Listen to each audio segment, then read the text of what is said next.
I don't care if your path goes into self-publishing or traditional publishing, you're gonna need a platform. You can't succeed without a platform. It's that simple. And the place to start is to start with a blog. And it's as simple as going to WordPress.com. Don't get fancy at first. Don't get, spend all your time trying to find the right design, tweaking it. I mean, you can get lost in that stuff and waste a lot of valuable time. The most important thing is to launch. Begin shipping, as Seth Godin says, and begin building a following. Anybody can do that, and the sooner you begin, the better. It will begin to build a following, or the basis of a platform. It gives people an opportunity to sample your writing without really committing to it. And then as they begin to like what you're doing and get attracted and attached to it, then they buy your book.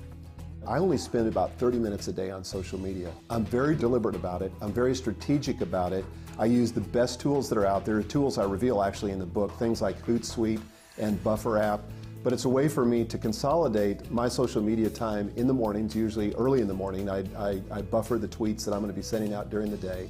I usually write also early in the morning, but I'm very deliberate about it. Now, writing for the blog takes more time than that, but Twitter really shouldn't take you, or Facebook shouldn't take you longer than about 30 minutes a day. The biggest mistake authors make when they start on social media or start on building a platform is this sort of tendency to be perfectionistic. They don't want to launch till they get it right, and therefore they just fritter away a lot of time and don't get started. So I would say it doesn't have to be perfect. This is why I don't really even proofread my blog posts, and a lot of people say, yeah, that's obvious because we see typos in them. But I crowdsource that. I let my audience do that. Now, it's got to be within a range of tolerance, but if I aim for absolute perfection, I would never get anything done. I would rather do the best I can, launch it, and get on to the next thing and start building that audience. That's the most critical thing you can do. It's amazing what you can do with video today to promote your work, to promote your speaking, to promote your book, to promote whatever it is, your cause, whatever. But video can be really simple. The technology is amazing today. I mean, for a couple $100 you can get a camera that will create something that's perfectly acceptable or passable on YouTube.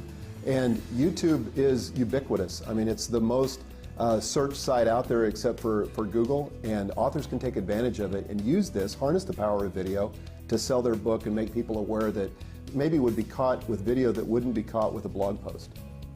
If you build a social media platform, something, by the way, you have 100% control over, then you're going to attract the attention of traditional media, which you don't have any control over. But if you're successful in social media, suddenly the traditional media wants to talk to you.